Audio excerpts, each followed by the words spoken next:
नमस्ते सभी को और मार्केट आउटलुक श्रृंखला के एक और एपिसोड में आपका स्वागत है। मेरे साथ कविता अग्रवाल, ई इन्वेस्ट की संस्थापक। हर सप्ताह हम यहाँ निफ्टी की मूल्य क्रिया और बैंक निफ्टी की मूल्य क्रिया के बारे में बात करने के लिए होते हैं। हम अन्य सेक्टोरल इंडेक्स का भी विस्तृत रूप से विश्लेषण करेंगे ताकि यह समझ सकें कि इस सप्ताह क्या हुआ है और यह हमें अगले सप्ताह की मूल्य गतिविधि के बारे में क्या बताता है, ताकि हम बाजार में वस्तुनिष्ठ निर्णय लेने के अपने उद्देश्य पर कायम रह सकें। अब शुरू करने से पहले मैं एक छोटी सी बात साझा करना चाहूंगी कि बाजार में आपको हर दिन कुछ नया करने की आवश्यकता नहीं है। आपको नई रणनीतियों की जरूरत नहीं है। आपको जीतने के लिए नई तकनीकों की जरूरत नहीं है। बाजार की असली परीक्षा निरंतरता है। आप कितने निरंतर हो सकते हैं। जो भी आप समय के साथ अनुसरण करते हैं, विशेष रूप से उन समयों में जब यह बहुत कठिन लगता है या यह आपके लिए परिणाम नहीं देता है, निरंतरता ही कुंजी है। और हाँ, कभी कभी बाजार हम पर चमकने वाला है। कभी कभी यह हमारे पक्ष में काम करेगा, कभी कभी यह हमारे पक्ष में काम नहीं करेगा। एक और बात जो महत्वपूर्ण है वह यह है कि आप निरंतरता बनाए रखें। आप अपनी रणनीति पर कायम रहते हैं और हर दिन उपस्थित होते हैं। तो इसके साथ मुझे अपनी स्क्रीन साझा करने दें और निफ्टी के विश्लेषण के साथ शुरू करते हैं। हमेशा की तरह मैं निफ्टी के 3 मिनट के टाइम फ्रेम से शुरू करने जा रहा हूँ और यह इस सप्ताह की गतिविधि है। तो यह सोमवार था और पिछले सप्ताह हमने देखा कि निफ्टी को 24,125 के इस स्तर से जैसे एक बूस्टर शॉट मिला और तब से बाजार ऊपर की ओर है। अब पिछले सप्ताह के एपिसोड में मैंने आपको बताया था कि 24,800 से 24,900 हमारा प्रतिरोध क्षेत्र है और हम देख सकते हैं कि मूल्य ने उस प्रतिरोध क्षेत्र को प्राप्त कर लिया है। क्या इस रेंज में चार्ट पर कुछ नकारात्मक विकसित हो रहा है? चलिए देखते हैं। तो 3 मिनट के टाइम फ्रेम पर जो मैं देख रहा हूँ वह ये है कि असली शिखर कल ही बना था जब निफ्टी ने 24,831 के स्तर का परीक्षण किया था। अब आज की पूरी मूल्य गतिविधि अगर आप देखें तो हम मूल रूप से अभी भी उसी स्तर पर हैं। उच्च स्तर पार नहीं हुआ है। लेकिन अगर आप आरएसआई गतिविधि को देखें तो यह क्या सुझाव दे रही है? यह सुझाव दे रही है कि स्तर सी अब प्रतिरोध के रूप में कार्य कर रहा है। अब यह थोड़ा सा, बस थोड़ा सा नकारात्मक है क्योंकि यह नकारात्मक विचलन का कारण बनता है या उसे बनाता है। अच्छी बात यह है कि निचले स्तर पर 40 का स्तर अभी भी लगातार बनाए रखा जा रहा है। अब यह काफी अच्छा है कि बहुत ही अल्पकालिक में अगले 1-2 दिनों में प्रमुख समर्थन स्तर लगभग 700 के स्तर पर है। इसलिए यह हमारे लिए प्रमुख समर्थन बन जाता है इस पिछले वास्तविक शिखर के आधार पर। यदि यह टूट जाता है और यदि 3 मिनट के टाइम फ्रेम 40 के स्तर से नीचे आते हैं और वहां अधिक समय बिताना शुरू करते हैं, तो हम उम्मीद करेंगे कि अगले समर्थन स्तर 24,400 को सक्रिय और परीक्षण किया जाएगा। अगले गिरावट के चरण में यदि ऐसा होता है तो हमारे पास यहाँ एक 50 संकेत है, एक पूर्ण संकेत नहीं है कि अगले 1-2 दिनों की ट्रेडिंग गतिविधि में हम गति में थोड़ी रुकावट का अनुभव कर सकते हैं। अब 15 मिनट के टाइम फ्रेम पर आते हैं। ठीक है, 15 मिनट का टाइम फ्रेम हमें क्या बताता है? 15 मिनट का टाइम फ्रेम भी ये सुझाव दे रहा है कि यह अंतर्निहित गति जो हमने पिछले सप्ताह देखी गई सकारात्मक विचलन से शुरू हुई थी, 13-14 तारीख को पूरी हुई मजबूत गति बाजार में खेली गई है। निफ्टी में 24,800 से 900 का लक्ष्य प्राप्त कर लिया गया है। निफ्टी में 100 से 900 का लक्ष्य प्राप्त कर लिया गया है और अब 1500 के टाइम फ्रेम पर भी एक छोटा सा नकारात्मक विचलन मजबूर हो गया है। तो यह भी वही बात सुझाता है, 14,700 एक अंतरिम समर्थन के रूप में कार्य कर सकता है। यदि यह टूट जाता है तो इस टाइम फ्रेम के अनुसार मैं कहूंगी कि वास्तविक शिखर 24,600 के स्तर पर है। तो यह लगभग 24,600 के आसपास है। यह भी इंडेक्स के लिए एक अस्थायी समर्थन है। 24,600 यह भी इंडेक्स के लिए एक अस्थायी समर्थन है। 75 मिनट के टाइम फ्रेम पर आते हुए कीमत पर बहुत करीब से नजर डालते हुए अब आप ट्रेंड लाइनों को देख सकते हैं। अब यह पीली ट्रेंड लाइन और यह पीली ट्रेंड लाइन मूल रूप से वह है जिसका सूचकांक वर्तमान में पालन कर रहा है और जिस मूल्य गतिविधि के साथ हम अभी काम कर रहे हैं वह वास्तव में एक बहुत छोटा टाइम फ्रेम है। अब 75 मिनट के टाइम फ्रेम पर यह ध्यान देना महत्वपूर्ण है कि गति स्पष्ट रूप से थोड़ी कमजोर है क्योंकि वास्तविक उच्च स्तर लगभग 24,181 के स्तर पर स्थापित किया गया था जिसे वैसे परीक्षण किया गया है। तो जब तक बाजार 24,000 के स्तर से ऊपर बना रहता है, मुझे लगता है कि बाजार की गति काफी बुलिश बनी रहेगी। 25,100 भी एक प्रतिरोध स्तर है जो टूट सकता है। हम उम्मीद कर सकते हैं कि बाजार 25,000 तक रैली करेगा और अब मुझे पता है कि मैं जो कुछ भी कह रहा हूँ वह अगर और लेकिन से भरा हुआ है, लेकिन यही बाजार अभी कर रहा है। यह हमें थोड़े मिश्रित संकेत दे रहा है। अब दैनिक टाइम फ्रेम की बात करें तो दैनिक टाइम फ्रेम क्या कर रहा है? दैनिक टाइम फ्रेम हमें बता रहा है कि गति वास्तव में मजबूत है। यह एक छोटा सा गिरावट थी जिसके बारे में आपको बिल्कुल भी चिंता करने की जरूरत नहीं है। और समग्र सूचकांक की प्रक्षेप वक्र काफी मजबूत बनी हुई है। वॉल्यूम गतिविधि भी नीचे की तुलना में ऊपर की ओर उठाव का संकेत दे रही है, इसलिए अंतर्निहित गति बहुत मजबूत बनी हुई है। अगले सप्ताह हमें थोड़ी अस्थिरता का सामना करना पड़ सकता है, लेकिन मैं बाजार के प्रति बहुत ही आशावादी बनी रहती हूँ। तो निष्पादनीय रणनीति क्या है? क्रियान्वयन योग्य सलाह क्या है? ऐसी बाजार स्थिति में हम क्या करें जहां कुछ तेजी आई हो? आप में से अधिकांश ने बहुत कुछ मिस कर दिया होगा और खरीदारी के लिए गिरावट का इंतजार कर रहे होंगे। देखिए, मेरा फंडा बहुत स्पष्ट है। चूंकि मैं बाजार में एक स्विंग ट्रेडर हूँ, मेरा उद्देश्य यह है कि जब व्यापक बाजार मुझे सकारात्मक संकेत दे या जब व्यक्तिगत स्टॉक्स मुझे सकारात्मक संकेत दें, तो अपनी पूंजी निवेश करें, चरण का इंतजार करें, अपने स्टॉप लॉस को ट्रेल करते रहें और फिर अपने मुनाफे को बुक करें, या तो ट्रेलिंग स्टॉप लॉस के साथ, या अगर आपको कोई संकेत मिलता है जो स्पष्ट रूप से बताता है कि या तो व्यापक बाजार में या विशिष्ट स्टॉक्स के विश्लेषण में एक बड़ा सुधार हो सकता है, तो हमें सब कुछ पर नजर रखनी होगी। अब हम अपने इंडेक्स पर आगे बढ़ते हैं, इसलिए मैं अपनी इंडेक्स की वॉच लिस्ट निकालने जा रहा हूं और हम बैंक निफ्टी से शुरू करेंगे। मैं एफएमसीजी पर एक त्वरित नजर डालना चाहता हूं, फिर हम इंफ्रा पर आगे बढ़ेंगे। हम ऊर्जा, वित्त, मीडिया, मेटल पर एक त्वरित नजर डालेंगे। आइए उपभोग पर भी एक नजर डालते हैं। बैंक निफ्टी के बाद मैं पीएसयू बैंक और फार्मा पर भी एक नजर डालना चाहता हूँ। वहाँ सीएनएक्स सर्विसेज है। मैं उपभोग के बाद देखना चाहता हूँ और क्या बचा है। हेल्थ केयर और फार्मा मैं एक के बाद एक देखना चाहता हूँ। तो ये वे इंडेक्स हैं जिन्हें हम कवर करने जा रहे हैं। अब बैंक निफ्टी पर आते हैं।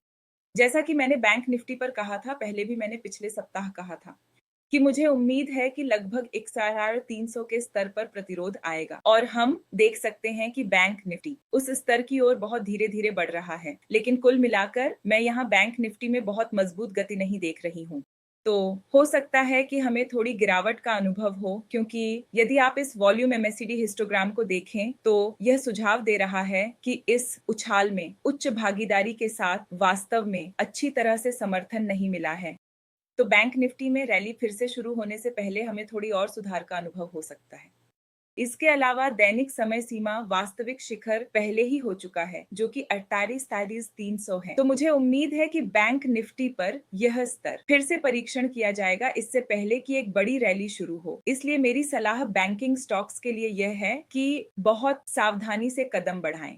आगे बढ़ते हुए पीएसयू बैंक की ओर, पीएसयू बैंक जैसा कि मैं यहाँ देख सकता हूँ, वास्तविक उच्च स्तर इस स्तर पर हुआ। मूल रूप से जब मैं वास्तविक उच्च की बात करता हूँ तो मेरा मतलब बहुत सरल है कि गति अपने चरम पर पहुंच गई है। गति के चरम पर पहुंचने के बाद कीमत रैली जारी रखती है या ऊपर की ओर बढ़ती है, जैसे एक ट्रेन पटरियों पर चलती रहती है भले ही इंजन बंद हो। तो यह गति जड़ता के कारण होती है और यहाँ पीएसयू बैंक में वास्तविक उच्च स्तर का परीक्षण किया गया है। साथ ही पीएसयू बैंक आरएसआई अगर आप देखें तो यह एक बहुत ही मजबूत बुल रेंज में है। तो हम कुछ पीएसयू सार्वजनिक क्षेत्र के बैंकों को देखने में रुचि ले सकते हैं इस समय अल्पकालिक अवसरों के लिए, क्योंकि यह अच्छा दिख रहा है। 75 पर एक त्वरित नजर डालते हैं तो 75 मिनट के टाइम फ्रेम में थोड़ी सी सकारात्मक विचलन दिख रही है, जिसका मतलब है कि इस सप्ताहांत मैं पीएसयू बैंक पर ध्यान दूंगी, जो मैंने बहुत लंबे समय से नहीं कहा है। फार्मा की ओर बढ़ते हुए बहुत मजबूत ऊपर की प्रवृत्ति है। मैं कहूंगा कि यहाँ थोड़ा नकारात्मक विचलन विकसित हुआ है। वास्तविक शिखर इस स्तर पर हुआ, लेकिन जब इतनी मजबूत गति सामने आ रही हो तो हमें इसे भी चिह्नित करना चाहिए। ये वाला सही है। तो ताज़ा एंट्रीज कुछ ऐसी चीज है जिसे मैं अनुशंसा नहीं करूंगी, क्योंकि फार्मा, अगर आप इस पूरी रैली को देखें जो चल रही है और जिस तरह की मूल्य गतिविधि ये दे रही है, निश्चित रूप से ये मजबूत रैलियां दे रही है। लेकिन ऐसे भी समय होते हैं जब यह समेकन या साइडवेज करेक्शन में जा रही होती है और आप वहां फंसना नहीं चाहेंगे। तो मुझे लगता है कि यह रैली पहले ही हो चुकी है और 75 मिनट का टाइम फ्रेम नकारात्मक विचलन का संकेत दे रहा है। इसलिए पहले भी अगर आप देखें तो 75 मिनट के टाइम फ्रेम का नकारात्मक विचलन एक बहुत अच्छा संकेत था कि अल्पकालिक के लिए नकारात्मक रेंज शिफ्ट हो सकता है। इसीलिए थोड़ा सावधान रहें। जब यह फिर से बुल रेंज में वापस आ जाए तभी हम फार्मा सेक्टर में सक्रिय होना चाहेंगे। तो अगर आप नई पोजीशन बनाना चाहते हैं और फार्मा सेक्टर में रैली को लेकर पछता रहे हैं, तो मुझे नहीं लगता कि फिलहाल नई एंट्री के दृष्टिकोण से आपको फार्मा सेक्टर पर ध्यान देना चाहिए। मौजूदा पोजीशनों के लिए मैं आपको दृढ़ता से सलाह देता हूं कि आप अपने स्टॉप लॉस को ट्रेल करें। हेल्थ केयर, समान अवलोकन, यहाँ भी नकारात्मक विचलन, और अगर आप देखें तो इसमें समेकन में जाने से पहले थोड़ी नकारात्मक विचलन देने की प्रवृत्ति होती है। एक इंडेक्स स्तर पर यदि इंडेक्स स्वयं आपको 5% की बढ़त दे रहा है, तो यह आपको व्यक्तिगत स्टॉक स्तरों पर अच्छा 10% कमाने का अवसर देता है। लेकिन फिर समेकन के कारण रुझान तेजी से बदल सकता है और अंततः यदि आपको निकास स्तर से थोड़ा सा कम करना पड़ता है तो इससे आपको बहुत कम लाभ मिलता है। तो अगर आप स्विंग ट्रेडिंग करना चाहते हैं, और याद रखें मैं हर चीज के बारे में स्विंग ट्रेडिंग के दृष्टिकोण से बात करता हूं क्योंकि मैं स्विंग ट्रेडिंग पर अत्यधिक केंद्रित हूं। यदि आप सुधार करना चाहते हैं और स्विंग ट्रेडिंग में शानदार परिणाम प्राप्त करना चाहते हैं तो स्विंग पकड़ें। स्वस्थ मजबूत रुझानों पर ध्यान दें जिनमें बहुत अधिक गति हो, और उन रुझानों से दूर रहें जो थकावट का अनुभव कर रहे हैं या बाजार में बहुत अधिक समेकित आंदोलनों का सामना कर रहे हैं। ये निराशाजनक हो सकते हैं, आपके ट्रेडिंग लागत को बढ़ा सकते हैं और अंत में आपके लिए बहुत अधिक पैसा नहीं छोड़ सकते। इसलिए अत्यधिक ध्यान केंद्रित करें और आगे बढ़ें।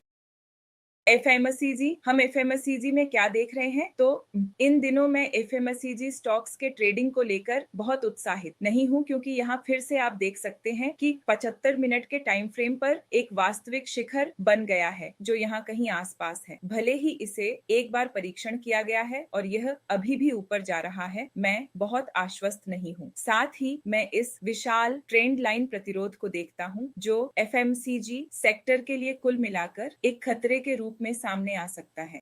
तो मैं एफएमसीजी सेक्टर में नई पोजीशन बनाने के पक्ष में नहीं हूं। अब इंफ्रा सेक्टर की बात करें तो हम इंफ्रा सेक्टर में क्या देख रहे हैं?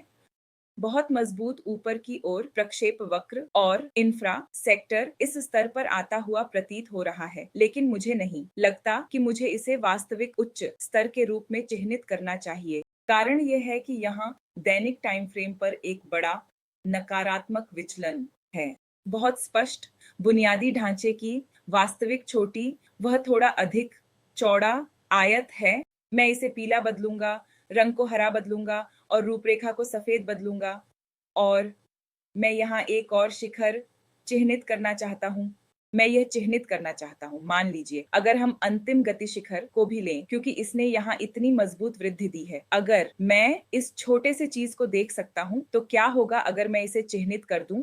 रियलिटी और इंफ्रा स्टॉक्स में नई पोजीशन बनाना अभी मेरे लिए बहुत स्वाभाविक नहीं आ रहा है। आपको बहुत स्टॉक विशिष्ट होना पड़ेगा। अगर स्टॉक आपको आगे बढ़ने और नई पोजीशन बनाने का मजबूत कारण देता है तो ऐसा करें। इस नोट पर 75 मिनट के टाइम फ्रेम में यहाँ एक छोटा सकारात्मक विचलन दिख रहा है, लेकिन फिर भी स्टॉक थोड़ा ऊपर चला गया है। मुझे लगता है कि अगर स्टॉक और इंडेक्स, तो वैसे इंडेक्स ने भी एक उच्च उच्च बनाया है, यह निश्चित है। अल्पकालिक दृष्टिकोण से यह बहुत आकर्षक लग रहा है, शायद दीर्घकालिक दृष्टिकोण से इतना नहीं। हाँ, निश्चित रूप से 15 मिनट के टाइम फ्रेम में हम सकारात्मक विचलन देख रहे हैं और ऐसा लगता है कि इंफ्रास्ट्रक्चर पर सकारात्मक रेंज शिफ्ट की शुरुआत हो रही है। इसलिए अल्पकालिक दृष्टिकोण से इंफ्रास्ट्रक्चर आकर्षक लग रहा है।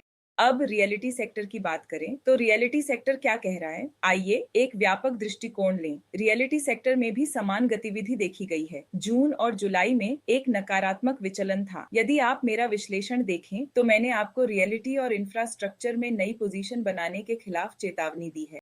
लेकिन मुझे लगता है कि अब वे प्रक्षेप वक्र के अंतिम समर्थन तक आ गए हैं और कम समय सीमा पर कम से कम सकारात्मक संकेत दिखाने लगे हैं। रियलिटी सेक्टर इंडेक्स ने सकारात्मक विचलन नहीं दिखाया है, इसलिए हम रियलिटी इंडेक्स में थोड़ी और सुधार की उम्मीद कर सकते हैं। और विशेष रूप से रियलिटी स्टॉक्स के संदर्भ में जब मैं कुछ अध्ययन कर रहा था तो मैंने शिखरों के पास कुछ छोटे नकारात्मक विचलन का अनुभव किया या देखा, जो इस बात का संकेत था कि थोड़ी और गिरावट की उम्मीद की जा सकती है। पहले पीएसयू बैंकों पर ध्यान केंद्रित करें, फिर शायद 2, 3, 4 हफ्तों के बाद संभावित अवसरों के लिए रियलिटी स्टॉक्स की निगरानी शुरू करें। ऊर्जा क्षेत्र के बारे में क्या? ऊर्जा क्षेत्र क्या कह रहा है? मूल प्रवृत्ति मजबूत बनी हुई है, लेकिन निश्चित रूप से सूचकांक स्तर पर थोड़ी थकावट शुरू हो गई है। जैसा कि आप देख सकते हैं, यहाँ एक नकारात्मक विचलन है। गति जारी रही, यह धीमा हो गया, हमें एक उच्च स्तर दिया और फिर इसने वहां एक और शिखर बनाया और फिर यह वाला। इसीलिए मैं आखिरी वाले को चिह्नित नहीं करूंगा क्योंकि यह लगभग पिछले वाले के साथ ओवरलैप हो रहा है। तो मुझे लगता है कि अंतर्निहित प्रवृत्ति काफी मजबूत बनी हुई है।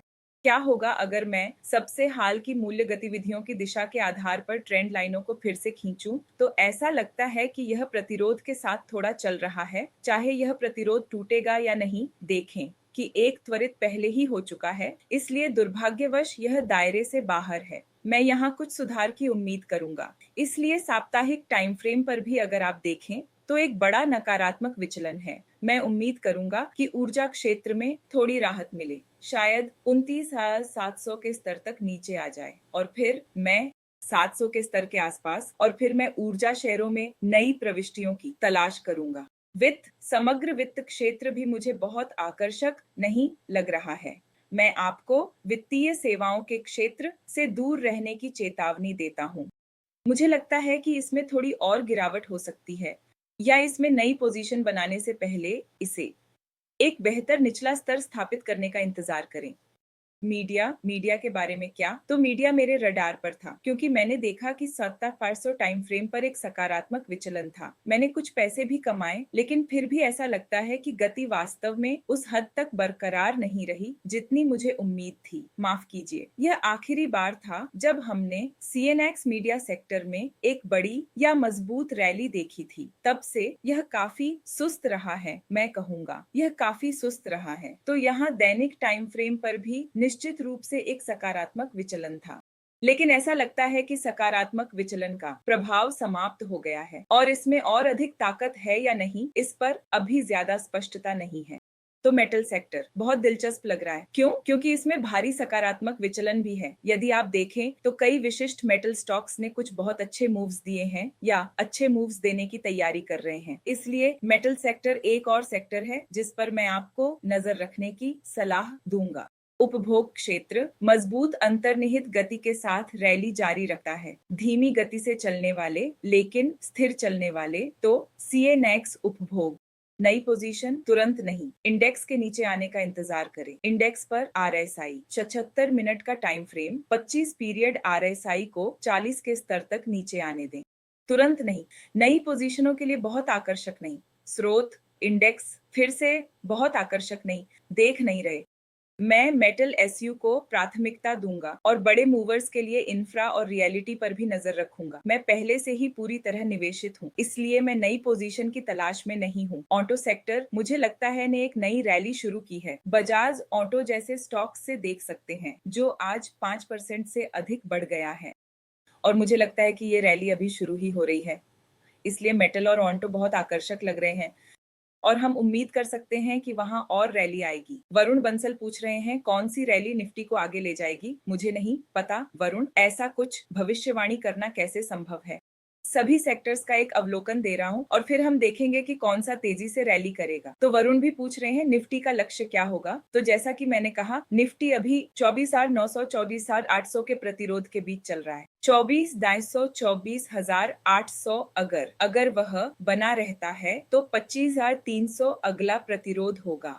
यदि वह स्थिर नहीं रहता है तो हम उम्मीद कर सकते हैं कि इंडेक्स पर 24,600 पर कुछ समर्थन मिलेगा।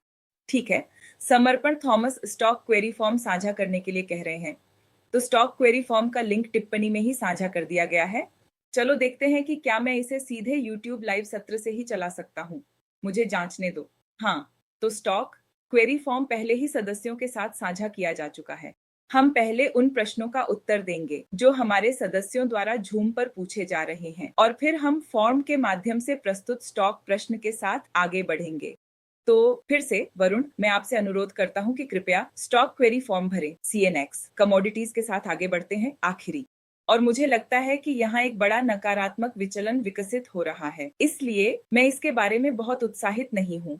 इस सेक्टर में अब मैं इंडेक्स सेक्टर की तुलना पर एक तुलनात्मक दृष्टि डालना चाहता हूं, जिसे मैं अपने इंटरसेक्टर चार्ट के रूप में देखता हूं। उम्मीद है कि यह बेहतर है। तो अब सोमवार से आप देख सकते हैं कि मेटल सेक्टर ने रैली की है और काफी अच्छा कर रहा है। कमोडिटीज इसके पीछे हैं। FMCG ने भी अच्छा प्रदर्शन किया है। तो मैं कहूंगा कि इस सप्ताह हमने जो रैली देखी वह बहुत अधिक प्रत्याशित नहीं थी। स्टॉक्स या डिफेंसिव सेक्टर्स ने यहाँ बढ़त ली है। IT सेक्टर पीछे बंद हुआ। मुझे उम्मीद है कि IT सेक्टर में रैली वास्तव में जारी रहेगी। मुझे लगता है कि इसमें काफी अच्छा मोमेंटम है और मुझे उम्मीद है कि यह मोमेंटम जारी रहेगा। मुझे नहीं लगता कि निजी बैंक इतनी तेजी से बढ़ेंगे, लेकिन PSU बैंक थोड़ी ताकत में वापस आ सकते हैं। ऑन्टो और मेटल पर नजर रखें। जैसा कि मैंने कहा, मजबूत तेजी की उम्मीद है। इंफ्रा और रियलिटी अगले 2-3 हफ्तों में वह सेक्टर हो सकते हैं जिन्हें हम विजेता के रूप में देख सकते हैं। अभी अल्पकालिक दृष्टिकोण से रियलिटी सेक्टर में अधिक गिरावट है, तो इस सप्ताह भी रियलिटी सेक्टर हारने वाला प्रतीत होता है। जैसा कि मैंने कहा, फार्मा और हेल्थ केयर सेक्टर ने अपेक्षाकृत ज्यादा मूवमेंट नहीं किया है, लेकिन अंतर्निहित रुझान मजबूत बना हुआ है। वर्तमान में नई पोजीशनों के लिए बहुत आकर्षक नहीं है, लेकिन अगर आप इन स्टॉक्स को होल्ड कर रहे हैं तो होल्ड करते रहें और सुनिश्चित करें कि आप अपने स्टॉप लॉस को ट्रेल कर रहे हैं। बैंक निफ्टी हमने चर्चा की है। वित्त के बारे में मैं बहुत उत्साहित नहीं हूँ, इसलिए मैंने आपको सभी सेक्टर्स का बहुत विस्तृत विश्लेषण दिया है। इसके साथ अब हम अपने स्टॉक प्रश्न की ओर बढ़ते हैं और मैं पहले से ही देख सकता हूँ कि हमारे सदस्य झूम पर हैं। वैसे जो सदस्य मेरे टेलीग्राम चैनल के माध्यम से पंजीकरण करते हैं, वे भी प्राथमिकता स्टॉक प्रश्नों के लिए झूम मीटिंग में हमारे साथ जुड़ सकते हैं। तो आपको बस टेलीग्राम पर जाना है और ट्रेड विद कविता को सर्च करना है या सर्च बटन में लिंक क्लिक कर सकते हैं। अगर टेलीग्राम पर कविता अग्रवाल के साथ सर्च, बिनिंग या ट्रेड करने जा रहे हैं, तो मैं आपको चेतावनी देना चाहता हूं कि मेरे नाम और पुरानी तस्वीर के साथ कुछ नकली चैनल चल रहे हैं। सुनिश्चित करें कि आप इस चैनल में बिल्कुल सही वर्तनी के साथ शामिल हो रहे हैं और सामग्री को देखें। आपको मेरे वेबिनार, मेरे दैनिक क्विज, मेरे दैनिक विश्लेषण, मेरी कंपनी की वेबसाइट eh.com के लिंक के बारे में जानकारी मिलेगी और आप देखेंगे कि अधिकांश संदेशों पर मेरा या मेरी टीम के सदस्यों का हस्ताक्षर होगा और इस तरह आप जान पाएंगे कि यह प्रामाणिक चैनल है। आप लेखक कविता अग्रवाल CMT CFA देख सकते हैं। इसका मतलब है कि यह प्रामाणिक चैनल है। पहला प्रश्न जो हमारे पास है वह प्रियंका से है, जो स्पेंसर का विश्लेषण चाहती है। तो बस एक और बात, यदि आप इन लाइव सत्रों के दौरान पंजीकरण करना चाहते हैं और प्राथमिकता सदस्य बनना चाहते हैं, तो आप इस यहाँ पंजीकरण करें लिंक से पंजीकरण कर सकते हैं। तो यह जूम लिंक पर वेबिनार है। यह वह है जिससे आप पंजीकरण कर सकते हैं। स्पेंसर को देखते हुए मैं देख सकता हूं, यह दैनिक टाइम फ्रेम है। यह एक बहुत मजबूत ट्रेंडिंग स्टॉक नहीं है और अल्पकालिक दृष्टिकोण से मुझे इसमें कुछ भी ऐसा नहीं दिख रहा है जो मुझे इस स्टॉक को खरीदने के लिए बहुत प्रोत्साहित करे। वास्तव में यह एक गति चालक होने के नाते, यह देखते हुए कि यह पहले से ही थोड़े से प्रतिरोध के करीब है, मुझे उम्मीद है कि स्टॉक में सुधार होगा। तो यह स्पेंसर के लिए मेरा विश्लेषण होगा। जब कोई एपीएल अपोलो ट्यूब के बारे में पूछ रहा है, मुझे ये स्टॉक पसंद है और काफी समय हो गया है जब मैंने इस स्टॉक को देखा था, तो मैं देख सकता हूं कि इसमें बहुत मजबूत अपर ट्रेंड है। चलिए मेरे ऑब्जेक्ट ट्री पर चलते हैं और मैं इन पुराने एरो को हटाना चाहता हूं। मैं इन एरो मार्क्स को भी छिपाना चाहता हूं क्योंकि अभी ये थोड़े विचलित कर रहे हैं। जब से मैंने अपने ऑब्जेक्ट ट्री विंडो का उपयोग करना शुरू किया है, यह वास्तव में बहुत अच्छा रहा है। मुझे भी ये शानदार लगता है। तो ये साप्ताहिक टाइम फ्रेम है। साप्ताहिक टाइम फ्रेम एपीएल अपोलो के लिए क्या सुझाव दे रहा है? साप्ताहिक टाइम फ्रेम यह सुझाव दे रहा है कि एक वास्तविक उच्च स्तर बनाने के बाद इसमें थोड़ी नकारात्मक गति का अनुभव हुआ। साप्ताहिक टाइम फ्रेम पर इस स्तर पर, तो यही वह जगह है जहां गति समाप्त हो गई। उसके बाद ये आगे बढ़ता रहा, नहीं तो शायद हम इसे थोड़ा छूट दे सकते हैं और इस अगले रैली के चरण के लिए इसे थोड़ा श्रेय दे सकते हैं। लेकिन उसके बाद जो भी गति इस बिंदु तक हुई वह बहुत मजबूत नहीं थी और फिर इसने फिर से ऊपर की ओर बढ़ने की कोशिश की, लेकिन फिर से ये कमजोर पड़ गई। और यहाँ वापस आकर मैं यहाँ फिर से क्या देख रहा हूँ, मुझे लगता है कि एपीएल अपोलो पर जो गतिविधि मैं देख रहा हूँ वह बहुत आशाजनक नहीं है। स्टॉक अपनी सकारात्मक सीमा को बहुत अच्छी तरह से बनाए रखने में सक्षम नहीं है, जो थोड़ी चिंता की बात है। 74 मिनट के टाइम फ्रेम पर भी मुझे मिश्रित संकेत दिखाई दे रहे हैं। तो जबकि मुझे पता है कि स्टॉक ने कोविड के निम्न स्तरों के बाद से एक मजबूत अपर ट्रेंड के लिए एक प्रतिष्ठा बनाई है, क्योंकि यह 4 साल से कम समय में 12 तक बढ़ गया है, मुझे नहीं लगता कि अब कोई बहुत मजबूत सकारात्मक गति है। और अगर आप स्टॉक के ऐतिहासिक रुझान को देखें तो इस स्टॉक में विशाल रैलियों और फिर विशाल सुधार की प्रवृत्ति है। इसलिए अगर विशाल रैली हो चुकी है तो यह सुधार में जा सकता है और आप उस विशाल सुधार में फंसना नहीं चाहेंगे। पिछली बार भी अगर आप देखें तो यहाँ पर गति चरम पर थी, इससे पहले भी यहाँ पर गति चरम पर थी और इससे पहले भी यहाँ पर एक गति चरम पर थी या एक वास्तविक उच्च स्तर था। और आप देख सकते हैं कि जब पूरी कीमत में सुधार हुआ तो इस पिछले वास्तविक उच्च स्तर ने समर्थन के रूप में कार्य किया। तो ऐसा है, वे कहते हैं कि शेयरों की कीमतें या किसी भी चीज की कीमतें 3 कदम आगे बढ़ने की प्रवृत्ति रखती हैं और 2 कदम पीछे हटने की प्रवृत्ति रखती हैं। तो यह अधिकतर ऐसा था जैसे यह 2 कदम पीछे हटना था और दोनों बार इस पिछले स्तर के आसपास समर्थन मिला। मैं यहाँ स्टॉक पर ज्यादा गतिविधि नहीं देख रहा हूँ। मैं स्टॉक आने और साप्ताहिक टाइम फ्रेम के 250 ईएमए को परखने का इंतजार करूंगा, आगे बढ़ूं। तो प्रियंका, हम कुछ अन्य लोगों के सवालों का जवाब देने के बाद आपके सवाल पर वापस आएंगे और हम एक समय में एक ही प्रश्न लेंगे। तो साहिल, मैंने आपके लिए जोमेटो को देखा। जोमेटो की अंतर्निहित प्रवृत्ति बहुत मजबूत है और चलिए वॉल्यूम पर एक नजर डालते हैं। वॉल्यूम भी सुंदर ऊपर की ओर रुझान का समर्थन कर रहा है जो उभर रहा है। 75 मिनट के टाइम फ्रेम में आरएसआई रेंज ये सुझाव दे रही है कि ओह मेरे भगवान, गति लगातार मजबूत होती जा रही है और यह स्टॉक अल्पकालिक और दीर्घकालिक दोनों दृष्टिकोणों से बहुत आकर्षक दिखता है। हालांकि यदि आप एक नई प्रविष्टि करना चाहते हैं तो शायद तुरंत नहीं, शायद थोड़ा धैर्य रखें। स्टॉक को एक मौका दें कि वह थोड़ा आराम कर सके, क्योंकि उसने काफी समय से ऐसा नहीं किया है और मुझे लगता है कि यह आपको लगभग 2 या 2 रेंज के आसपास प्रवेश करने का अवसर दे सकता है। शायद यह आपके लिए जोमेटो में नई एंट्री करने के लिए एक बेहतर मूल्य क्षेत्र होगा और आप कह रहे हैं कि आपको जोमेटो लगभग 65 पर मिला। मुझे नहीं पता कि आपका मतलब 265 है या केवल 65। मैं आपको सुझाव दूंगा इस स्थिति में महत्वाकांक्षी अल्पकालिक के बजाय जोमेटो को दीर्घकालिक के लिए बनाए रखें। अब चलिए श्रीमरजान के लिए चंबल फर्टिलाइजर पर एक नजर डालते हैं। हमारे पास चंबल फर्टिलाइजर पर क्या है? तो चंबल फर्टिलाइजर मुझे लगता है एक बहुत ही अस्थिर स्टॉक है जो इसे अल्पकालिक में व्यापार के लिए बहुत कठिन बना देता है और अभी मैं उम्मीद कर रहा हूं कि यह 400 के स्तर तक थोड़ी गिरावट दिखाएगा। यही वह स्तर है जहां मुझे उम्मीद है कि यह जाएगा। फिलहाल मैंने इस स्टॉक में स्विंग ट्रेडिंग करना बंद कर दिया है क्योंकि मुझे लगता है कि इसने एक प्रकार की गति की छोटी बनाई है और अब यह वापस आना चाहेगा। इसे बूस्टर शॉट कहें या ब्रेथर जो भी हो, मुझे उम्मीद है कि यह समर्थन स्तर को फिर से परखने के लिए नीचे आएगा। अब देखते हैं यूट्यूब पर मुझे श्री मंगेश पाटिल से एक बहुत अच्छा सवाल मिला है। वह पूछ रहे हैं कि मैं हर दिन कितने स्टॉक्स का अध्ययन करता हूं और मेरी स्टॉक चयन मानदंड क्या है। तो मंगेश जी, मेरी वॉच लिस्ट में 200 स्टॉक्स हैं और इन 200 स्टॉक्स में मैंने सुनिश्चित किया है कि वे मौलिक रूप से मजबूत स्टॉक्स हैं और अत्यधिक तरल स्टॉक्स हैं। इनमें बहुत से लोग ट्रेडिंग करते हैं और इन्हें फॉलो करते हैं, इसलिए तरलता कोई समस्या नहीं है।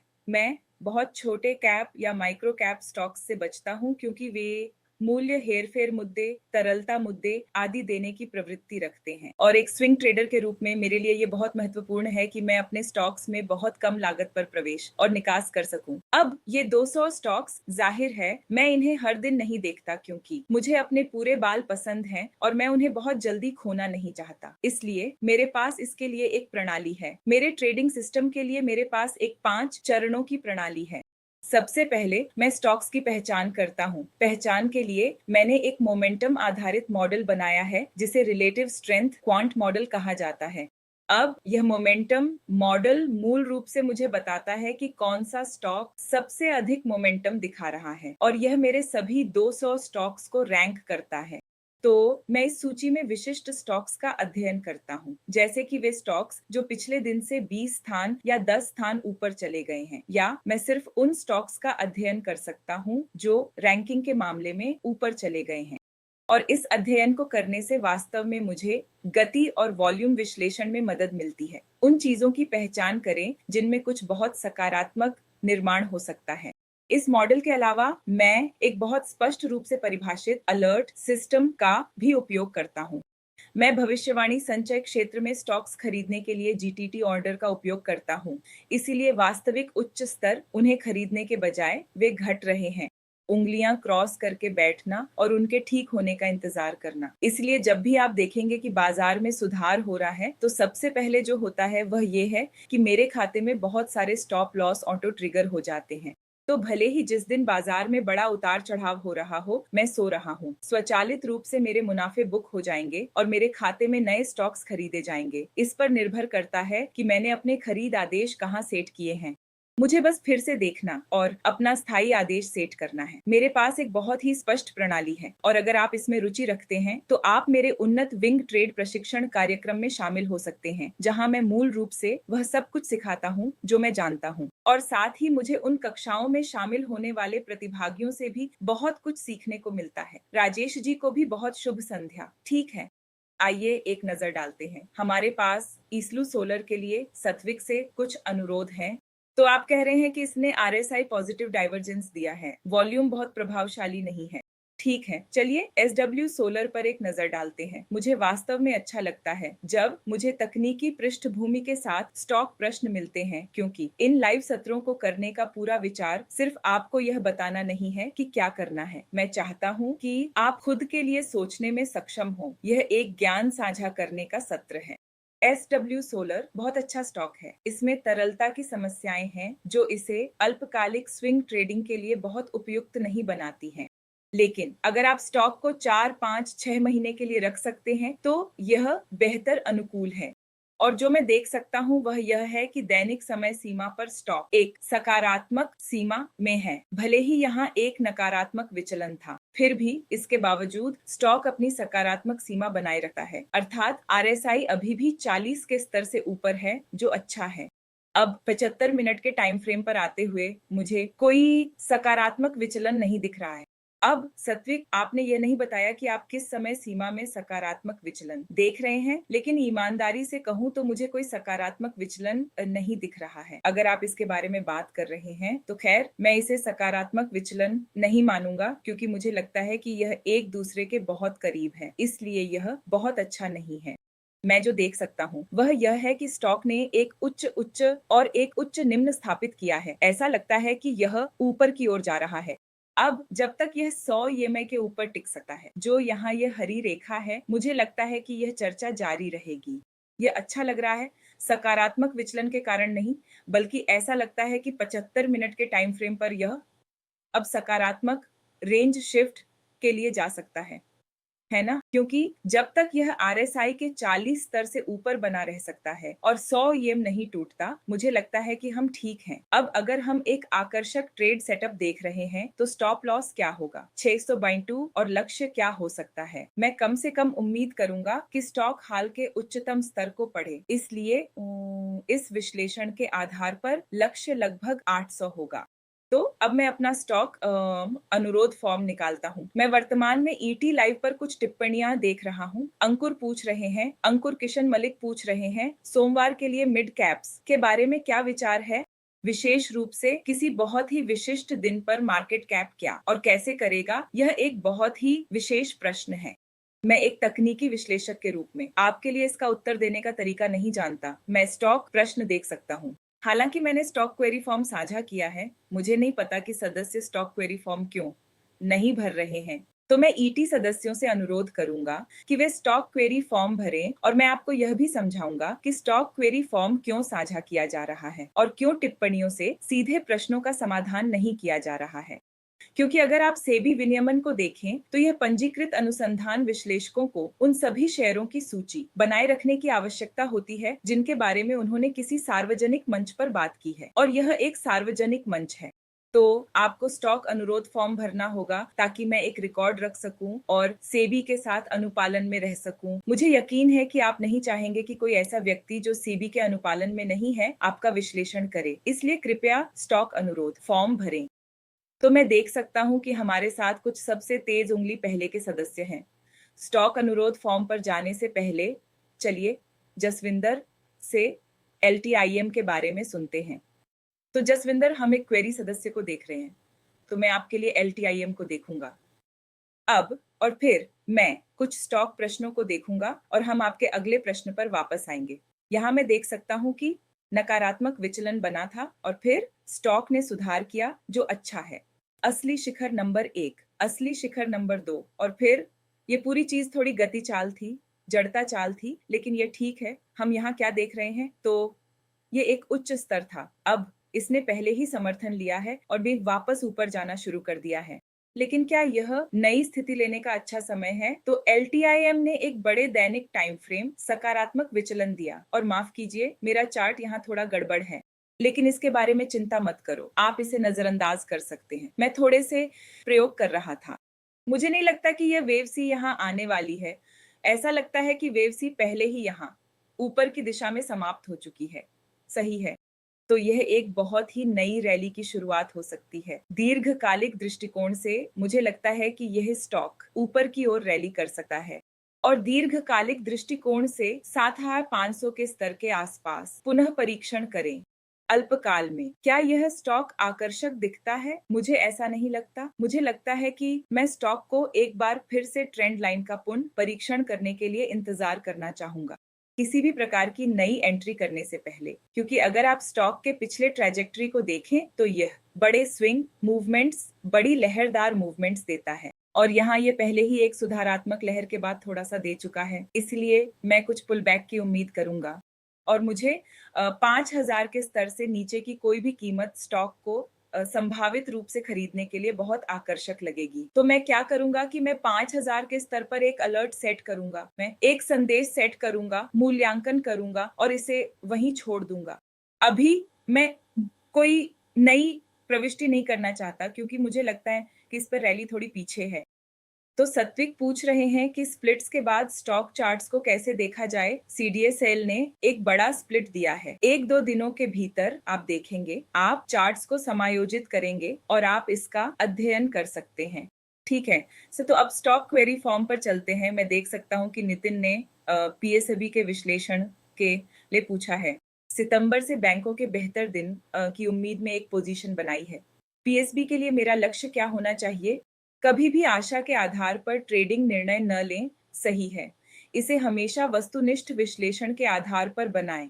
हमारे पास इस दुनिया में बहुत सारा ज्ञान है और इन दिनों हमारे पास इतनी जानकारी तक पहुंच है। ठीक है, तो हमारे साथ YouTube पर नितिन है, और इससे मुझे बेहतर दृश्यता मिलती है। जैसा कि मैं कह रहा था, नितिन ने इस विश्लेषण के लिए कहा है पीएसबी जयविंसन बैंक।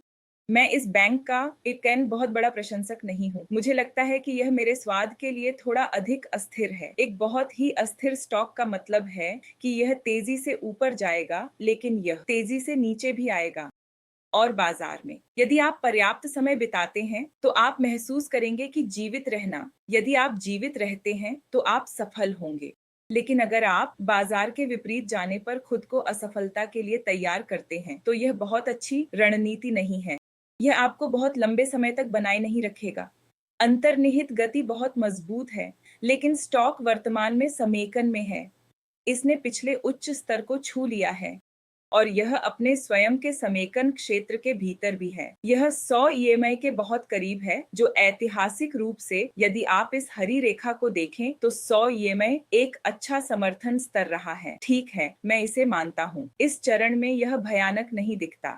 लेकिन फिर से स्टॉक की प्रकृति को देखते हुए आपको थोड़ा उदार स्टॉप लॉस के साथ जाना होगा। तो अभी कीमत 60.38 है, 60.38%। तो सबसे कड़ा स्टॉप लॉस जो आप रख सकते हैं वह 3630.9 है, पिछले उच्च स्तर के पुनः परीक्षण के लक्ष्य के लिए 26।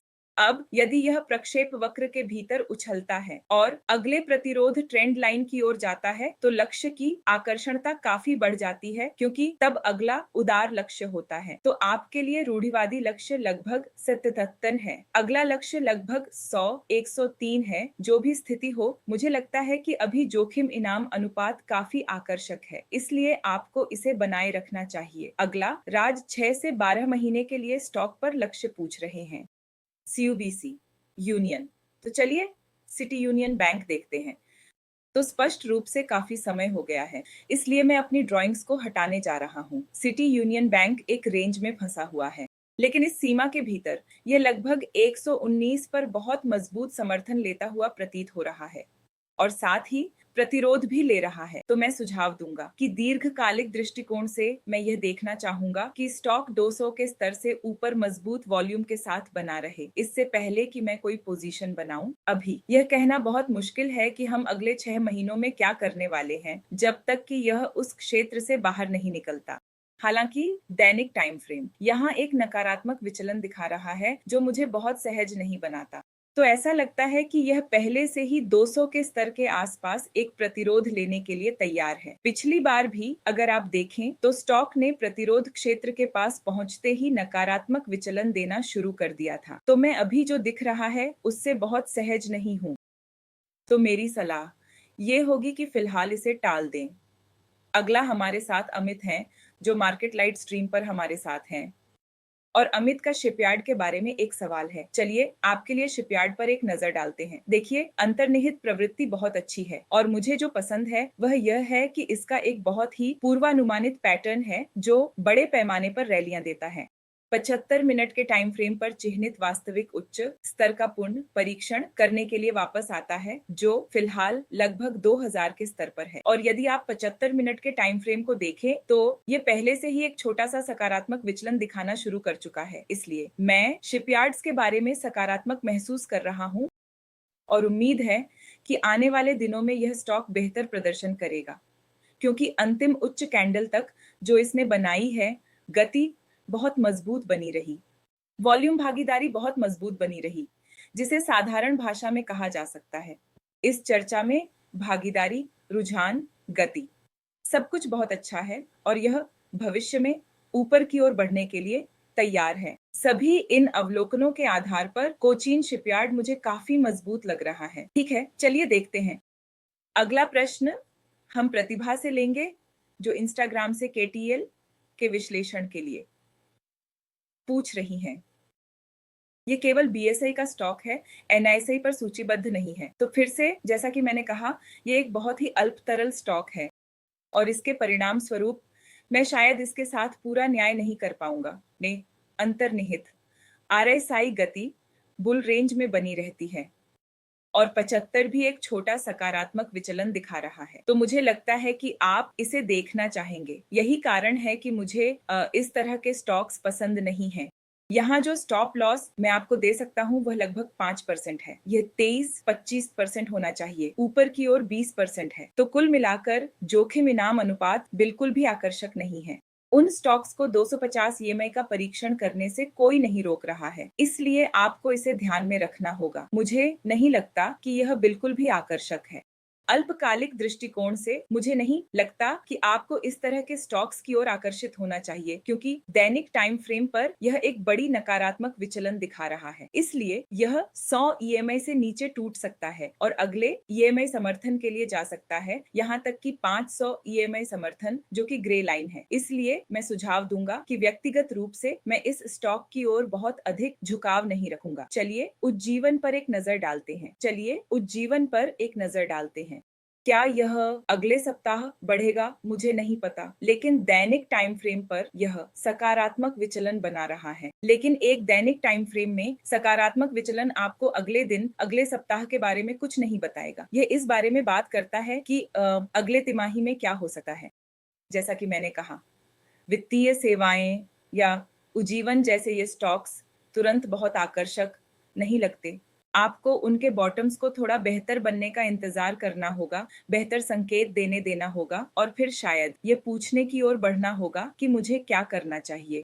वे अभी भी एक प्रकार की गर्भावस्था अवधि में हैं, इसीलिए मैं सुझाव दूंगा कि फिलहाल नई स्थिति से बचें। आइए समर्पण के इमामी के अनुरोध पर एक नजर डालते हैं। समर्पण हमारे साथ यूट्यूब पर हैं। आपका लक्ष्य क्या होना चाहिए? और आपके द्वारा पूछे गए लंबे प्रश्न के बाकी हिस्से के लिए मैं सुझाव देती हूँ कि आप मेरे साथ एक पर एक सत्र बुक करें ताकि हम उचित चर्चा कर सकें। आपकी प्रोफाइल और पृष्ठभूमि को जाने बिना मैं आपकी ऐसी विशिष्ट प्रश्नों में मदद नहीं कर सकता। इमामी लिमिटेड 75 और दैनिक टाइम फ्रेम पर थोड़ी नकारात्मक विचलन दिखा रहा है, इसलिए मैं इस स्टॉक में नई स्थिति बनाने की सिफारिश नहीं करूंगा।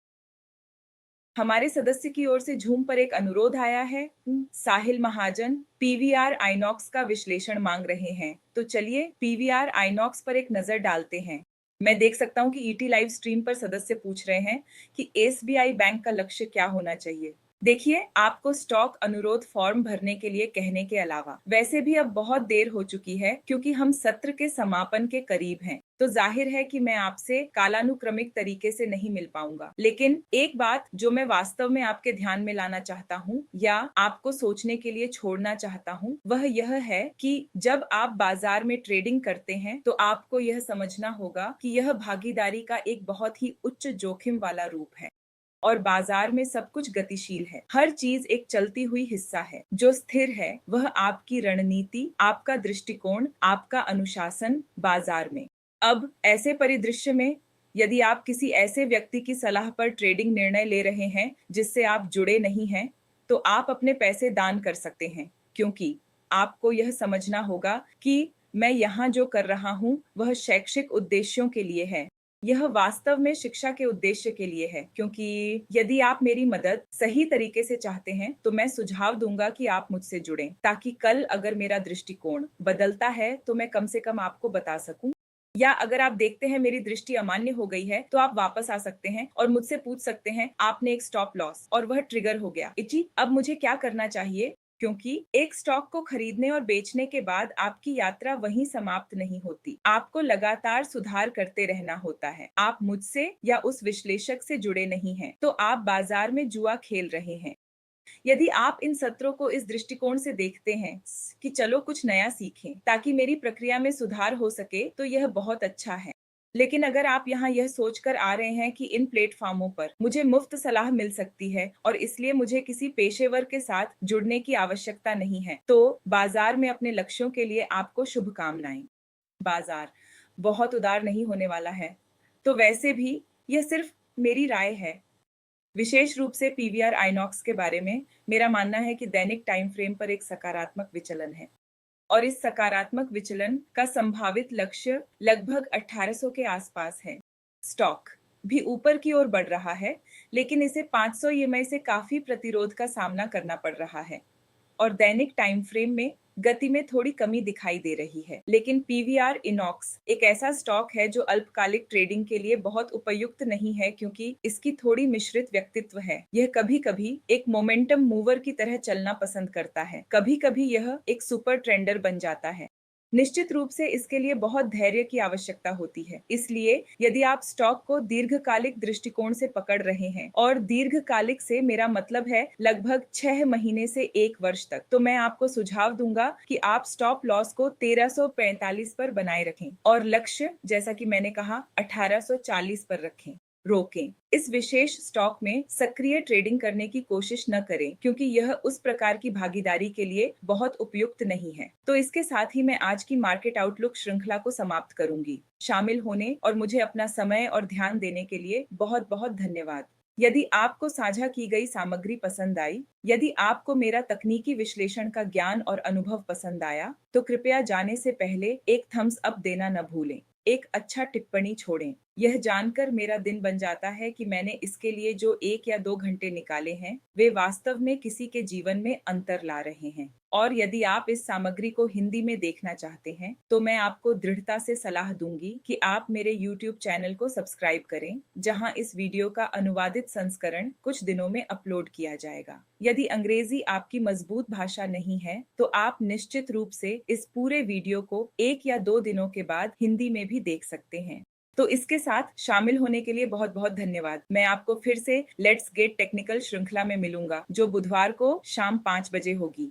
और अगर आप भी मुझसे ज़ूम पर जुड़ना चाहते हैं और प्राथमिक सदस्यों में से एक बनना चाहते हैं, तो मेरे टेलीग्राम चैनल से जुड़ना न भूलें। वहां आपको अन्य चीजें जैसे दैनिक क्विज और मेरी वेबसाइट के लिंक, मुझसे कॉल बुक करने के लिंक भी मिलेंगे। यदि ये सभी चीजें आपकी रुचि की हैं, तो मेरे टेलीग्राम चैनल से जुड़ना वह कदम है जिसे आपको उठाना चाहिए। तो जुड़ने के लिए बहुत बहुत धन्यवाद।